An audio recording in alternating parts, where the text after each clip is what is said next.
교회의 그 사역 계획 표에는 뭐 세 가지의 핵심이 있습니다. 그 세 가지가 뭐냐 하면, 첫째는 말씀, 둘째는 기도, 셋째는 뭘까요? 셋째는 전도입니다. 말씀, 우리가 매일 바이블 타임을 위에서 통해서 열심히 말씀을 읽으시고 묵상하시고, 또 한 주마다 우리가 하는 성경 암송을 한 주도 빠지지 마시고 꼭 같이 팔로우 하시고요. 기도는요, 기도 알람을 통해 하시고, 금요 기도에 나오셔서 기도하시고, 토요 새벽 기도 기도하시고, 또 특별 새벽 기도 와서 기도하시고, 원래부터 우리가 바이블 타임을 남녀가 같이 할 건데요, 같이 하고 또 기도 모임을 또 할 겁니다. 부족하지만 우리 교회가 이렇게 말씀과 기도로 더욱더 10주년 되는 이 해에 우리가 무장하려고 하는 이유가 있습니다. 그 이유가 뭘까요? 그것은 우리가 말씀을 통해 깨달은 정말 하나님의 은혜들, 복음의 진리들, 이런 것들을 우리만 담지 않고 이것을 좀 가지고 나가서 세상에 알리고 또 세상에 전하기 위해서 그렇습니다. 여러분, 이것을 교회적인 말로 뭐라고 합니까? 이것을 전도라고 하는 거죠. 여러분, 전도가 무슨 뜻인 줄 아세요? 우리가 전도라는 말을 많이 쓰는데, 전도는 뭐 도를 전한다는 뜻이겠죠. 여러분, 도가 무슨 도자인지 아세요? 이 도가 길도자입니다. 그러니까 전도라고 하는 것은 길을 전한다는 그런 뜻이거든요. 무슨 길을 전하는 거예요? 하나님 나라로 갈 수 있는 길, 즉 천국을 향해서 갈 수 있는 길, 그 길을 아는 사람이 그 길을 모르는 사람에게 그 길을 소개하고 전하는 것, 이게 바로 전도이고, 성경은 이것을 가스펠, 복음이라고 말합니다. 사도 바울은 그래서 내가 복음을 부끄러워하지 않는다 그랬죠. 그 말은 복음을 전하는 것을 내가 절대로 어떤 순간에서 부끄러워하지 않겠다는 그런 고백이 될 수가 있습니다. 그렇다면 여러분, 복음이 뭘까요? 금방 말했죠. 복음은 하나님 나라에 들어갈 수 있는 길이죠. 그 길 되신 분이 누구예요? 바로 예수 그리스도이시죠. 그러므로 예수님이 뭐예요? 곧 길이시고 복음이라는 겁니다. 그러니까 복음은 예수라는 것이죠. 여러분, 교회가 존재하는 목적, 우리 교회가 세워진 지 10년이 이제 10주년이 되잖아요. 교회가 존재하는 목적도 결국은 이 복음을 전하는 것이거든요. 복음을 전하는 것인데, 뭐 우리 교회도 여기에 대해서 막 왕성하게 사역하진 않지만 점점 교회 수도 식어져 가고, 특별히 이민교회에서는 점점점 더 사라져가는 추세죠. 복음을 전하지 않고 전도를 하지 않습니다. 교회가 전도를 하지 않는다는 뜻은 무슨 결과를 불러일으킬까요? 그 길을 알지 못하는 불신자들이 그 길을 찾을 방법이 점점 없어진다는 그런 뜻이 되겠죠. 믿는 자가 아까 찬양했죠. 나가서 전하지 않으면 그 사랑을 알지 못한다고 그랬죠. 그래서 예수님은 추수할 밭은 많은데, 추수할 밭은 심이 많은데 누가 없어요? 추수할 일꾼이 심이 적다. 안타까워하시죠.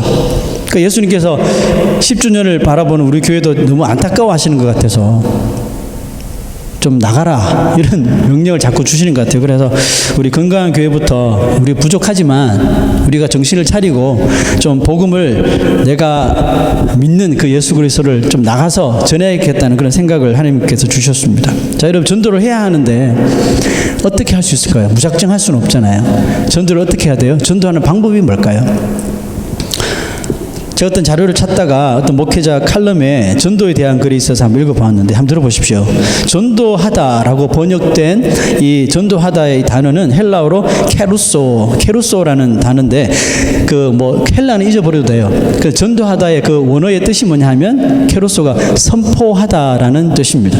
이것이 전도의 방법이래요. 그 전도의 방법은 딴 게 있는 게 아니라, 어떤 수단이 있는 게 아니라 그냥 나가서 선포하는 것이라는 거죠. 이런 선포가 뭐예요? 가서 외치라는 뜻이죠. 누가 이렇게 했죠?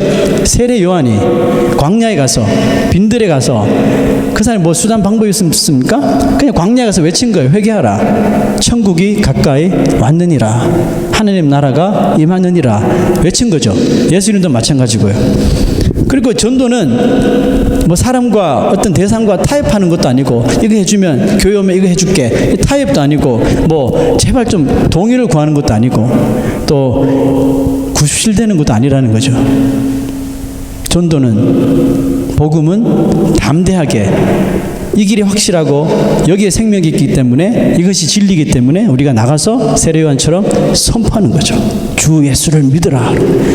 우리가 크리스마스 이브에 나가서 이야기했죠. 구세주가 태어나셨다. 아이들 목소리 목청껏 외쳤거든요. 그 선포하는 거예요. 부활주일을 나가서 우리의 구주가 부활하셨다 선포하자. 이거를 이제 우리 좀 자주 하자는 거예요. 자주 해가지고 불신자들이 그 길을 알지 못하는 사람들이 좀 듣도록, 우리 교회 굳이 안 와도 돼요. 그런데 그 소리를 좀 들었으면 좋겠어요. 복음이 뭔지 이 시대에 좀 듣게 하려고 우리가 계획을 세우고 있습니다. 그렇습니다. 전도는 그저 전하는 것으로서 천국을 향한 길이 되신 예수님을 담대히 세상에 외치고 선포하는 것, 여러분 그게 전도입니다. 아멘. 예수님의 제자들이 예수님이 천국의 길이 되신다는 것을 언제부터 그들이 전하기 시작했을까요? 예수님과 함께 있을 때 했나요?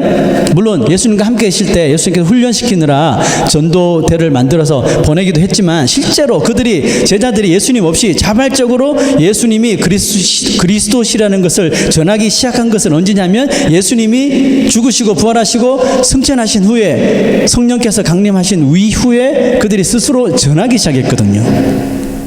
왜 이때부터였을까요? 예수님과 함께 있었을 때는 3년이나 같이 살았지만 그들은 예수님이 메시아로 오신 것을 알았어요. 메시아로 오신 것을 알았지만 예수님이 이스라엘을 위하여 큰 일을 하실 분으로 믿었어요. 예수님이 큰 일을 행하실 때 결국은 자기들도 한 자리 두 자리 차지하겠다는 거죠. 그래서 예수님과 예루살렘에 딱 입성했을 때 무슨 일이 벌어졌어요? 많은 사람들이 모여서 메시아가 왔으니까, 왕이 왔으니까 종려나무 팜트리를 흔들고, 이 팜트리 브랜치를 흔들고 땅에 자기 옷을 깔고 환영했죠. 그것을 보면서 이 제자들의 가슴이 울렁댔을 거예요. 야, 드디어 예수님이 그 보좌를 차지할 때가 왔구나, 왕좌를 차지할 때가 왔구나. 그 다음은 뭐지? 이거죠. 그래서 우리 13장에 봤잖아요. 제자들이 뭘 했어요? 누가 예수님이 왕위에 오르시면 누가 오른쪽이냐, 누가 왼쪽이냐, 이것 때문에 다투었던 거죠. 예수님의 말씀을 들은 도마의 대답을 한번 보세요. 4절 5절 예수님 말씀하셨습니다. 내가 어디로 가는지 그 길을 너희가 아느니라 그랬는데, 참 안타깝게 도마가 이렇게 대답합니다. 주여, 주께서 어디로 가시는지 우리가 알지 못하거늘 그 길을 어찌 알겠습니까? 이런 답을 했습니다. 예수님은 3년 동안 제자들을 훈련시키시면서 그렇게 천국에 대해서, 하나님의 나라에 대해서 그렇게 비유를 써가면서 가르쳐 주셨지만 정작 제자들은 그 길에 대하여 전혀 눈치도 채지 못하고 있는 것 같아요. 여러분, 혹시 지금 우리에게 이 제자들이 한심하게 비춰질지 모르겠습니다만, 우리도 도마처럼 진짜 그 길이 뭔지, 그 길을 모른 채 우리가 이렇게 교회를 다니고 있을지도 모릅니다. 물어볼게요. 여러분, 그 길을 아십니까? 그렇다면 그 길을 따라 하루하루 올바르게 살아가십니까? 그 길에 대해서는 우리가 너무나도 잘 알면서 혹시 우리가 따라 지금 걸어가고 있는 인생의 길은 혹시 주님께서 말씀하신 그 길과는 좀 다른 길로 우리 가지는 않습니까? 제자들은 3년 정도 예수님을 따라다니고 믿었지만, 여러분, 우리는요, 저와 여러분들은 제 같은 경우는 엄마 뱃속에서 믿었다는 모태신앙이거든요. 우리는 잘 믿든지 못 믿었든지 적어도 어떻게 보면 평생을 예수님 따라 다닌 사람들 아닙니까? 평생을 예수 믿고 살면서도 그 길을 올바르게 가고 있지 못한다면 지금 도마의 답에 대하여 우리가 어떻게 왈가불가할 처지는 아닌 것 같습니다. 저는 도마의 말이 왠지 진정성이 좀 느껴졌어요. 모르니까 모른다고 하는 게 맞는 것이죠. 그 많은 교회 다니는 사람들이 그 길에 대하여 잘 모르면서도, 그 길을 똑바로 가지도 않으면서도 아는 채예요. 자기가 그 길을 가고 있다고 말해요. 자칫 이것은 위선적인 삶을 살 수가 있어요. 무엇보다도 분명히 후회하게 되는 삶이 찾아오게 될 거라는 거죠. 도마는 적어도 모르면서 베드로같이 아는 척하며 살지는 않은 것 같습니다. 13장 36절에서 38절 봅시다. 시몬 베드로가 이르되 주여 어디로 가시나이까? 예수께서 대답하시되 내가 가는 곳에 네가 지금은 따라올 수 없으나 후에는 따라오리라. 베드로가 이르되 주여 내가 지금은 어찌하여 따라갈 수 없나이까? 주를 위하여 내 목숨을 버리겠나이다. 예수께서 대답하시되 네가 나를 위하여 네 목숨을 버리겠느냐? 내가 진실로 진실로 내게 이르노니 딱 울기 전에 네가 3번 나를 부인하리라. 왜 예수님께 딱 꼬집어서 3번이라고 말씀하셨을까요? 우리가 되게 3세판 있죠. 3세판 하잖아요. 우리 가위바위보 3세판 하잖아요. 3세번이란 말은 완전히 네가 너의 삶이 네가 무슨 길을 따는지 모른다는 뜻이죠. 뭐 똑같은 이유로 예수님께서 부활하신 후에 베드로를 찾아오시잖아요. 그때 뭐라고 말씀하셔? 시몬 베드로야, 네가 나를 사랑하느냐? 몇 번 물어보셨어요? 3번, 3세번. 그 3번 다 사랑합니다. 확실히 주님을 사랑한다는 고백이 나왔죠. 베드로는 예수님이 가시는 길이 무엇을 의미하는지도 모르면서 그냥 자신만 가득한 거예요. 무조건 그냥 그게 뭔지도 모르지만 자신 가득한 거예요. 자, 여러분, 예수님을 따라가는 길은 미안하지만 자신감만 가지고 갈 수 없습니다. 자신감 떨어지면 못 가는 게 되니까요. 자신감만 가지고 갈 수 없어요. 뭐 집안의 이런 배경, 예수 믿는 뭐 3대째 4대째 집안의 배경으로도 갈 수 없어요. 도움은 되겠지만, 아니면 교회에 무슨 목사나 장로나 뭐 집사나 이런 직분으로 더 잘 갈 수 있는 것일까요? 그거는 더더욱 아니죠. 목사라도 예수님께서 말씀하신 그 길이 아닌 다른 길을 이끌면 그 사람도 천국 못 가는 거거든요. 그 직분과 상관없어요. 그러면 그 길은 어떻게 갈 수 있습니까? 그 길은 하나님의 부르심이 있을 때 가는 겁니다. 아멘. 하나님의 부르심이 있어야 찾을 수 있고 갈 수 있는 길이 바로 그 길이라는 거예요. 내가 가고 싶다고 가는 것이 천국이 아닌 거라는 겁니다. 뭐 계속 이런 사람 있죠. 뭐 그냥 띵까띵까 놀다가 죽기 바로 직전에 주여 예수님 믿습니다 하면 되죠. 참 좋은 생각이에요. 그죠? 근데 제가 하고 싶은 말이 있어요. 그런데 숨 넘어가는 그 순간에 예수님이 안 떠오르면요, 그렇잖아요. 숨 넘어가기 직전에 평생 생각하고 있었던 게 생각이 안 나요. 그래서 죽어버렸어요. Who knows? 그러니까 살아있을 때, 건강할 때 믿으라는 것이죠. 그러므로 내가 가고 싶다고 가는 것이 천국이 아니에요. 주님이 찾아오실 때 그 주님 앞에 내가 무릎을 꿇고 죄인임을 고백하고 주님을 영접하는 자가 갈 수 있는 것입니다. 그래서 예수님이 베드로에게 지금은 네가 따라올 수 없으나 후에는 따라오리라고 하신 거예요.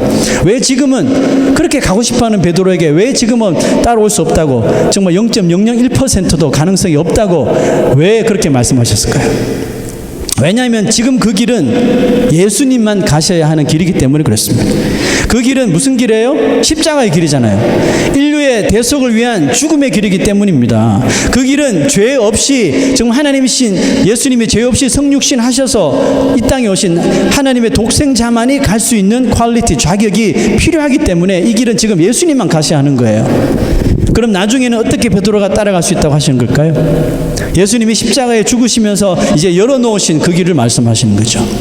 예수님께서 십자가에 죽으시면서 열어놓으신 그 길은 이제 택함을 얻은 자에게는 누구든지 열려있는, 모두에게 열려있는 길이기 때문에 그렇습니다. 베드로뿐만 아니죠. 예수를 그리스도라 시인하며 거듭난 사람은 누구를 막론하고 나아갈 수 있는 길이라는 겁니다. 6절 말씀 보세요. 예수께서 가라사대 내가 곧 길이요 진리요 생명이니 나로 말미암지 않고는 아버지께로 올 자가 없느니라. 이 아버지가 어디 계셔요? 하나님 나라 계시죠. 예수님을 통하지 않고서는 천국에 갈 자, 하나님 나라에 갈 자가 없다고 말씀하시는 거예요. 영어 성경은 이 본문을 6절 본문 말씀을 좀 더 원문처럼 해석을 했는데요.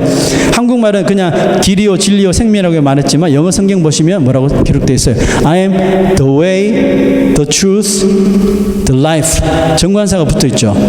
이걸 직역하면 뭐예요? 내가 곧 그 길이요, 그 진리요, 그 생명이라는 것입니다. 예수님이 하나님이 계신 천국으로 인도할 수 있는 유일한 길이 되시기 때문에 그것을 강조하기 위해서 이 정관사를 붙여놓은 거예요.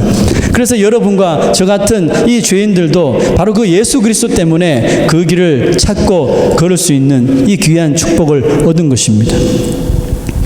하나님은 이스라엘 백성들을 애굽에서 이끌어내시죠. 이끌어내신 후에 그들을 구름에 뿅 태워서 뿅 가나안 땅에 탁 데려다 놓으셨나요? 아니죠. 그들을 애굽에서 건져내셨지만 가나안 땅으로 가게 하기 위해서는 그들의 발로 땅을 밟으며 가도록 하셨어요.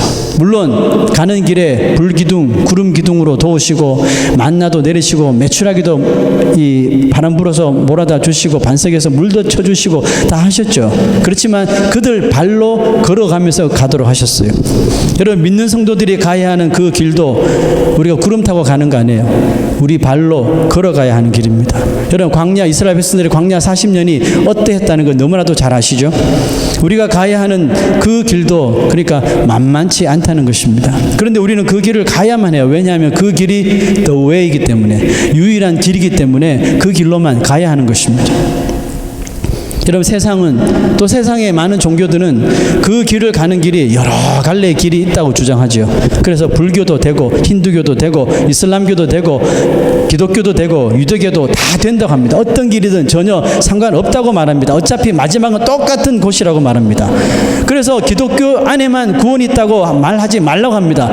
그렇게 말할 수 없다고 말하는데, 여러분, 이것을 종교 다원주의라 그러잖아요. 예? 길이 많다는 거예요. 그렇지만 마지막 한 길이라는 거죠. 그런데 정말 그들의 주장과 같을까요? 여러분, 그 말에 여러분 동의할 수 있어요?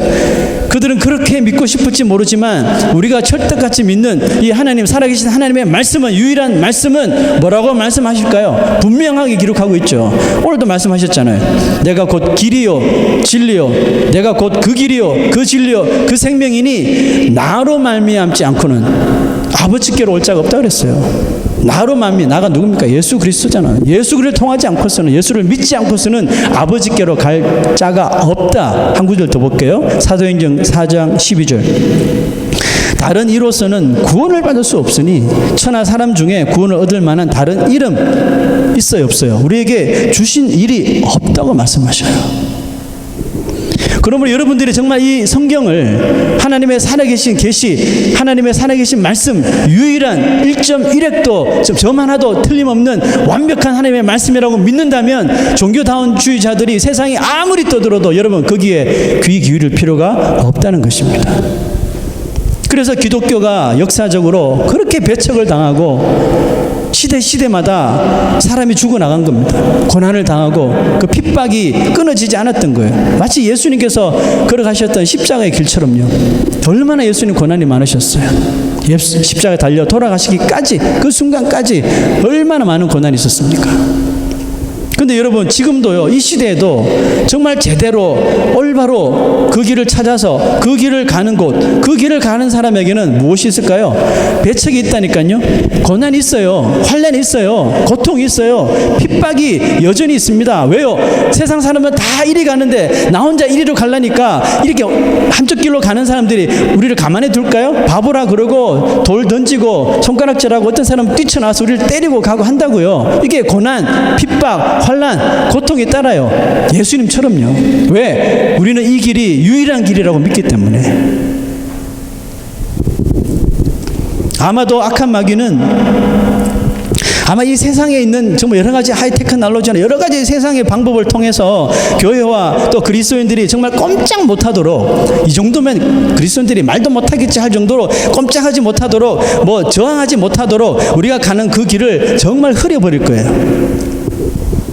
세상과 신앙을 쉽게 타협해버리게 만들고 정말 주님이 지신 그 십자가를 내동댕이 치게 만들 그런 일들을 악한 마귀가 이 세상과 손잡아서 다 꾸밀 거라는 거죠.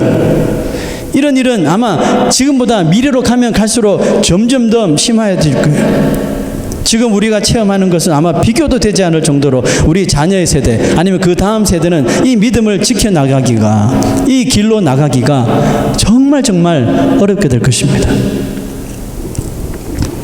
그래서 우리 부모 세대가, 여러분 같죠? 지금 우리 이 부모 세대가 해야 할 일이 뭘까요? 먼저 우리가 이 성경이 하나님의 살아있는 말씀임을 우리가 먼저 믿고 그 다음에 그 말씀을 어떻게든 좀 지키고 사는 겁니다. 자녀들에게 좀 본이 되고 이 길이 맞아라고 가르쳐 주는 거예요. 그래서 나아가서는 자녀들이 결국 하나님을 경외하고 하나님의 그 말씀에 그들 스스로 순종하도록 가르치자는 것이죠. 그래서 성경 암송도 하고 바이블 타임도 하고 기도도 더 하고 나가서 전하기도 하자, 그거예요. 과거에 비해서 세상이 살기는 편해졌을지 모르지만 정말 우리가 올바른 하나님의 말씀의 신앙을 가지고 살기는 훨씬 더 어려워진 것을 여러분 우리가 인정하면서 사셔야 돼요. 그럼에도 불구하고 우리가 기억해야 할 것이 한 가지 있습니다. 과거나 현재나 믿음을 지키는 자에게 역사해 주시는 하나님의 은혜는 변화되거나 또 변질되지 않고 이 시대도 똑같이 동일하다는 말씀입니다. 무슨 말이에요? 과거에도 그랬지만 이 시대에도 세상의 것들과 자신의 신앙을 절대로 컴프로마이즈 하지 않고 하나님의 말씀에 기록된 대로만 신앙을 지켜나가는 자에게 하나님 어떻게 하셔요? 특별한 대우를 하실 거라는 말씀입니다. 광야 1세대는 정말 하나님께서 홍해를 가르시고 막 열재앙을 보이시고 만나를 내리시고 반석에서 물을, 여러분 이런 특별한 은혜를 그들이 체험하고 그들이 다 봤음에도 불구하고 뭘 했어요? 하나님의 약속을 믿지 못해요. 그래서 자꾸 불평해요. 가나안 땅에 가면 된다고 했는데 자꾸 불평하는 거예요. 근처 가서도 믿지 못하고 의심하고 또다시 돌아왔잖아요. 그래서 40년을 뺑뺑이 했잖아요. 하나님의 특별한 은혜를 봤음에도 불구하고 이 광야 1세대는 불평과 원망 속에, 의심 속에 결국은 하나님과 모세를 배신합니다. 하나님 대신에 금송아지 만들어 놓고 우상을 섬기고 그것이 우리 하나님 것처럼 막 숭배했어요. 결국 그들은 가나안 땅에 발을 들이지 못하고 광야에서 다 매장되고 말았습니다. 그러나 여호수아와 갈렙은 가나안 땅에 들어갑니다. 물론 모세와 아론은 좀 다른 스토리가 있어요. 그 일단은 제쳐두고요. 오늘 여호수아와 갈렙만 생각해 보세요. 그 1세대 중에 딱 두 사람, 여호수아와 갈렙만 그 땅에 들어갔다니까요. 이거 노아 시대랑 마찬가지예요. 노아 시대도 그 세상에 그렇게 사람들이 많았는데 하나님을 경외하는 사람은 딱 노아네 식구밖에 없었대요. 그러니까 하나님 너무하신 거 아니에요? 그렇게 생각하지 마시고 그만큼 세상에 악이, 죄가 관영했다는 거예요. 그렇게 보셔야 돼요. 노아 가족밖에 없었어요. 그 여기도 마찬가지예요. 여호수아와 갈렙밖에 없었어요. 근데 그들이 어떻게 들어갈 수 있었어요? 가나안 땅이 하나님이 우리에게 허락하신 땅으로 믿었다는 거예요. 굳게 믿었다는 거예요. 열정탐꾼이 막 들어가면 안 된다, 죽는다고 막 반발할 때도 옷을 찢으면서 아니요 들어가야 된다고 했던 사람들 아니에요? 40년이 흘렀어요. 갈렙 같은 경우에는 가나안 땅 들어가서 45년 동안 그것을 믿었어요. 이 땅을 주실 걸. 그 아시죠? 갈렙의 그 이야기. 헤브론 산지 달라고. 내 나이 85세인데 괜찮다고 달라고. 약속 굳게 믿은 거예요. 40년이 지났지만 흔들리지 않는 거예요. 그 말은 그들이 가나안 땅에 그곳에 들어가기 위해서 하나님께서 요구하시는 신앙을 어떻게 해요? 끝까지 유지했다는 거예요. 끝까지 지켜나갔다는 거예요. 1세대 가운데서 달랑 2명만 들어가는 특별한 은혜, 특별한 대우를 여호수아와 갈렙이 받은 거 아니에요. 여러분, 하나님 나라에 가기 위해서 우리가 신앙을 가지고 또 이렇게 믿음 생활을 하는 거 맞지요? 그렇습니까? 하나님 나라라는 전제가 없는데 여러분 신앙생활 하면 그건 바보죠. 그 어리석은, 진짜 어리석은 사람이에요. 빨리 생각을 바꾸는 게 좋아요. 근데 여러분들 생각에 내가 하나님 나라에 들어가기 위해서 예수 그리스도를 통해서 주신 이 신앙을 가지고 이 믿음을 가지고 그 길로 한 걸음 한 걸음 나가는 게 맞다면 여러분 정말 잘하신 거예요. 그렇다면 우리가 힘들어도 어떻게 해야 돼요? 이 하나님의 말씀대로 살려고 좀 버텨야 되는 거 아니에요? 이 세상에서 좀만 일이 있으면 다 타협하고 뭐와 타협하고 이래서 안 되고 저래서 제발 이러지 마시고 좀 버텨야 돼. 버텨야 돼. 여호수아와 갈렙처럼 40년 버텼잖아요. 말씀대로 살려고 버티고 세상이 나와 타협하자고 막 손 내밀 때 요셉처럼요. 요셉 어떻게 했어요? 그 보디발 장군 아내가 요염하게 와서 유혹할 때 손 딱 뿌리쳐버리잖아요. 옷 벗어버리고 도망가 버렸잖아요. 세상이 좀 이렇게 우리 신앙과 타협하자고 손 내밀 때 요셉처럼 그 유혹에 손 뿌리쳐버리고 하나님 편에 딱 붙어 서야 되는 거예요. 이사야 55장 6절에서 9절 말씀 잘 보세요. 악인은 그 하나님의 말씀에 순종하지 않는 사람을 악인이라고 말하죠. 성경에서는 악인은 그 길을, 불의한 자는 그 생각을 어떻게 한 사람이라고요? 버린 자래요. 이해하시죠? 악인은 그 길을, 그 생각을 버리고 이제는 뭘 하라고 그래요? 여호와께로 돌아오라래요. 자, 보려. 여기서 말하는 그 길과 그 생각은 세상과 타협한 길이고 세상과 타협한 생각이죠. 그런데 이것을 다 버리고 여호와께로 돌아오래요. 그리하면 그가 긍휼히 여기시리라. 우리 하나님께로 나오래요. 그가 널리 용서하시리라. 돌아오라, 나오라. 잘 기억하세요. 여호와의 말씀에 내 생각은 너희 생각과 다르고 내 길은 너희 길과 달라서 하늘이 땅보다 높음같이 내 길은 너희 길보다 높으며 내 생각은 너희 생각보다 높으니라 말씀하셨어요. 하나님이 예수 그리스도를 통해 만들어준 길은 세상 사람들이 너무나도 좋아하고 편히 찾는 넓은 길과 분명히 다르다는 거예요. 여러분, 세상에 많은 사람들이 쾌락과 편안함을 추구하는 길을 찾아다닙니다. 인기를 쫓고 외모를 쫓고 자기 자랑의 길을 얻기를 원하죠. 세상에서 말하는 성공이 무엇입니까? 간단하잖아요. 남들보다 더 높아지고 남들보다 더 높이 올라가고 남들보다 더 높은 자리에 앉고 남들보다 더 인정받고 좋은 환경에서 사는 것. 여러분, 이게 아닙니까? 이게 세상에서 말하는 성공이 아니에요? 근데 만약에 여러분, 우리가 그렇게 사는데 만약에 그 길이 하나님께서 함께 하시지 않는 길이라면, 그것을 발견했다면 여러분, 우리는 어떤 결론을 내려야 될까요? 우리는 어떤 결정을 내려야 될까요? 아까 이사야서에 나오는 결정을 해야 되죠. 그 길을, 그 생각을 버려야 되는 거예요. 여호와께로 돌아와야 되는 거예요. 하나님께로 나와야 하는 겁니다. 그 길에서 빨리 나와서 하나님이 함께 하시는 길로 다시 들어오시면 되는 거예요. 하나님의 길은 세상의 길과 다르다고 하셨어요. 하나님의 생각은 우리의 생각과 다르대요. 이 말씀을 바꾸어 생각해 보면 이거죠. 믿는 사람들의 성공은 세상 사람들의 성공과는 다르다는 뜻이 돼요. 믿는 사람들의 성공의 기준은 뭐 세상에서 높아지거나 인정받고 대우받고 좋은 환경을 가지는 것만이 아니라는 것입니다. 성도들의 성공은 뭘까요? 우리가 언제나 어디서나 누구랑 하나님과 함께 하는가에만 달려있는 것이 성도들의 성공입니다. 하나님과 함께하는 사람이 열심히 기도하면서 열심히 사는데도 갑자기 어느 날 직장에서 레이오프를 확 당합니다. 그러면 세상적으로 볼 때 그 성공한 거예요? 실패한 거예요? 세상 사람들은 실패했다고 그러겠죠. 자, 그러면 하나님과 늘 동행하는 사람이 기도해서 좋은 직장에 들어갔어요. 기도해서 정말 신앙생활 잘해서 원하는 대학에 입학했어요. 성공입니까? 실패입니까? 성공이겠죠. 자, 여러분, 전자와 후자 둘 중에 여러분 생각에 이게 어떤 게 성공이에요? 하나님 보시기에는요, 사람 보기에는 어떨지 모르겠지만 하나님 보시기에는 이 둘 다가 다 성공이에요. 자, 제 말을 잘 들어보세요. 이 전자는 왜 하나님과 동행하고 열심히 신앙생활 하는데 레이오프 당하고 막 대학 떨어져 버리고 부부간에 문제 생기고 막 자녀들 사고치고 막 그런 일이 벌어졌다고 합시다. 근데 이 전자의 길을 걸었던 사람 누구예요? 하나님과 동행했어요. 그런데 그런 일이 벌어졌어요. 자, 그러면 전자는 세상이 말하는 그 실패를 통해서 하나님과 동행했던 사람은 무엇을 발견할까요? 자포자기해요? 인생 못 살겠다 하고 끝납니까? 아니에요. 하나님과 동행했는데 그런 인생이 세상 사람들이 말하는 실패를 맛본 사람들은 그 실패를 통해서 더 겸손해질 수 있어요. 더 낮아질 수 있어요. 내가 너무 교만했구나. 내가 너무 나 자신을 믿었구나.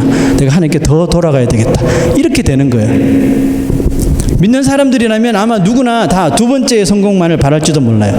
열심히 신앙생활하고 모든 일이 잘 되는 거. 네? 누이 좋고 뭐 이런 말 있잖아요. 네? 다 아마 두 번째 성공만을 바랄지도 몰라요. 그런데 하나님은 참 기가 막히게 이 두 가지를요, 적소적소마다 섞어서 우리에게 주시는 거예요. 어떨 때는 기도한 대로 응답을 주시고, 어떨 때는 그렇게 열심히 신앙생활을 기도했는데 그 반대로 우리한테 응답하여 주시고. 근데 결국은 하나님과 함께 늘 동행하고 하나님의 말씀에 따라 순종하며 사는 사람은 이 두 가지가 다 축복인 거예요. 그 사람에게는. 믿음으로 승승장구하던 사람 욥이라는 사람이 있습니다. 욥기 딱 펼쳐보시면 욥이 이 동방지대에서 가장 부유했고 하나님을 가장 의롭게 믿었던 사람이라고 성경이 쫙 기록하고 있어요.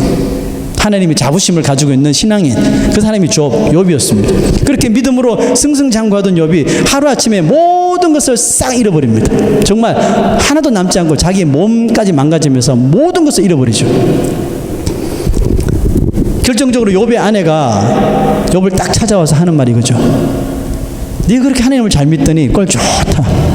이제 하나님을 저주하고 죽어라. 경상도 말로 하면 하나님을 저주하고 팍 뒤집어라. 팍 와닿죠. 그죠? 이 무슨 말이에요? 너 그렇게 하나님 잘 믿더니 너 지금 루저야 이 말이죠. 너 실패자야 하고 간 거예요. 충격이죠. 자녀들 다 죽고 자기가 쌓아놓던 부 다 잃어버리고 자기 몸은 망신창이가 됐는데 아내까지 와서 위로는 못할 망정. 너 루저야. 너 실패자야. 하나님 저주하고 죽어라. 그런데 여러분, 욥이 그 아내의 말을 듣고 했던 말이 있어요. 그 말이 뭐예요? 참 기가 막힌 말을 합니다. 주시는 자도 여호와시요 가져가시는 자도 여호와시니 찬양받으실 분은 오직 하나님밖에 없다. 이런 순간에 이런 말이 나올 수가 있어요. 이게 하나님과 늘 동행하는 자의, 그 동행하는 자가 세상적으로 말하는 실패를 맛볼 때 할 수 있는 고백이라는 거예요. 이것이 하나님과 늘 동행하는 사람의 입에서 어떤 환경, 어떤 형편을 제시해도 나와야 하는 믿음의 고백이라는 거예요. 그렇죠. 주시는 자가 하나님께 감사, 가져가시는 것도 하나님 거니까 감사, 하나님만 영광 올려드리면 돼요. 그래 하나님께서 가만히 계실까요? 아브라함이 백세 난 이삭을 제물을 바치려고 할 때 하나님께 가만히 계셨어요? 아브라함아, 아브라함아, 그 아이에게 손도 대지 마라. 이제야 네가 나를 경외하는 줄 알았노라 하셨잖아요. 인정해 주신다니까요. 하나님과 늘 함께하는 성도는 마귀가 절대로 세상의 성공과 실패의 범위 안에 우리를 가둬놓을 수가 없어요. 가두면 뭐합니까? 거기서 하나님을 찬양해 버리는데, 가둔 문이 다 열려버린다니까요. 우리 하나님을 찬양하고 하나님 앞에 영광 올려드리면 우리를 가둬놓은 곳에서 그 문이 자동으로 열려버려요. 여러분, 그러니까 마귀가 어쩔 수 없는 거예요. 하나님과 늘 함께했던 요셉을 보세요. 요셉 스토리 잘 아시죠? 여러분, 요셉이 언제 성공한 겁니까? 성경 읽는 사람들조차도 그가 고생 하다가 애굽에서 인정받고 총리가 되었을 때 드디어 성공했다라고 하면, 여러분들 그렇게 생각하세요? 여러분들이 만약 그런 생각을 가지고 계시다면 여러분 아직 하나님을 잘 모르는 사람입니다. 요셉의 성공은요, 그 삶 전체가 성공이에요. 요셉이 꿈을 꾸고 하나님께서 나에게 이런 꿈을 주셨다고 생각할 때 그때부터 이 요셉은 모든 성공의 삶, 그의 삶 전체가 성공인 거예요. 그가 종으로 팔려갔을 때도, 그가 일을 잘해서 감옥에서 인정을 받았을 때도, 또 누명을 쓰고 감옥에 갔을 때나, 또 왕의 신뢰를 받아서 총리가 되었을 때 언제나 그는 성공의 삶을 살았어요. 왜지요? 그가 어디서 어떤 일을 당하더라도 하나님과 함께 동행했던 삶을 살았기 때문에 요셉의 모든 삶이 성공적인 삶인 거예요. 아멘이죠. 예수님이 우리에게 허락하시고 예수님께서 우리에게 주신 그 길이 바로 이런 길이라는 거예요. 비록 좁은 길이라 가기 힘들고 피곤하고 고통이 따르고 때로는 태클 거는 일들이 많이 일어나고 막 넘어지고 병들고 쓰러지고 상처받고 좌절하더라도, 세상적으로 나가는 사람들이 한 대씩 치고 막 가더라도, 여러분 우리가 그 길 안에, 즉 예수님과 동행하면서 그 길을 가고 있다면 그 길이 무슨 길이에요? 성공의 길이라니까요. 아멘입니까? 그리고 성경은 그 길을 뭐라고 말씀하냐면 그 길이 바로 은혜의 길이라 이렇게 말씀하시는 겁니다. 말씀을 마치면서요, 올해는 제가 이렇게 설교를 준비하고 우리 성도들이 좀 같이 결단하고 좀 도전하는 차원에서 찬양을 한 곡 제가 애대해서 찬양을 한 곡 부르면서 하나님 앞에 기도하는 그런 시간을 좀 가졌으면 좋겠어요. 2부 때는 반주자가 빨리 가시는 관계로 기타 반주, 나의 부르심이라는 찬송입니다.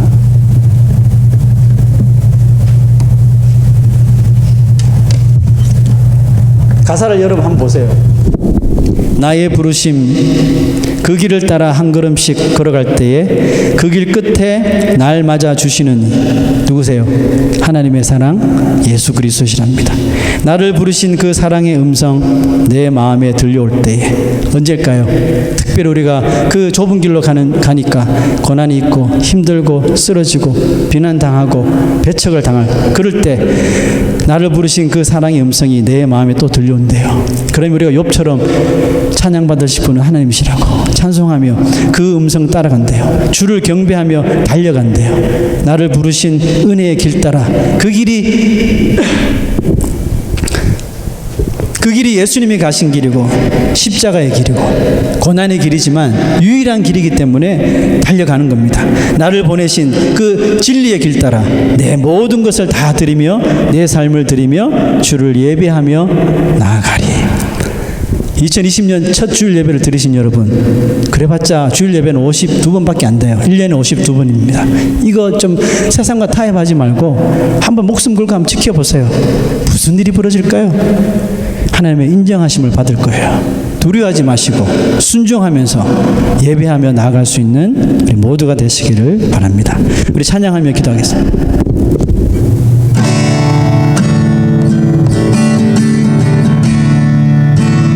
나의 부르심 그 길을 따라 한 걸음씩 걸어갈 때 그 길 끝에 날 맞아 주시느니 하나님의 사랑 예수 그리스도 나를 부르신 그 사랑의 음성 내 마음에 들려올 때 높처럼 찬양하며 찬송하며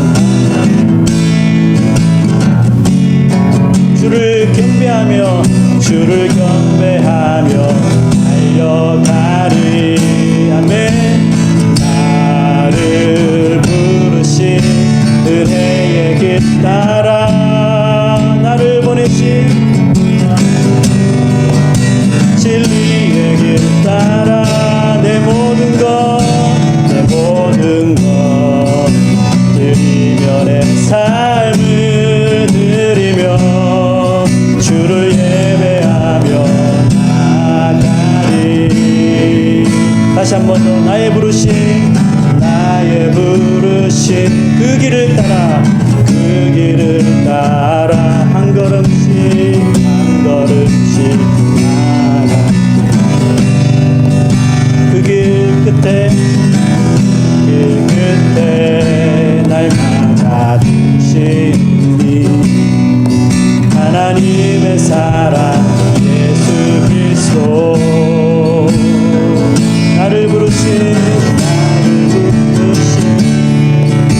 그 사랑의 음성 내 맘에 들려오네.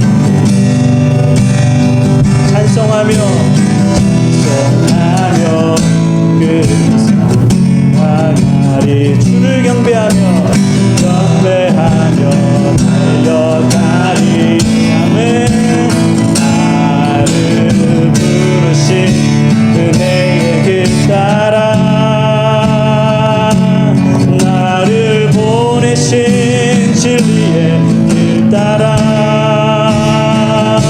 내 모든 것 드리며 내 삶을 드리며 주를 예배하며 나를 부르신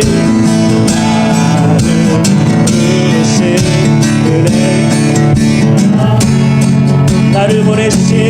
나를 보내신 진리의 사랑 모든 것 드리며 내 삶을 드리며 주를 예배하며 나아가리.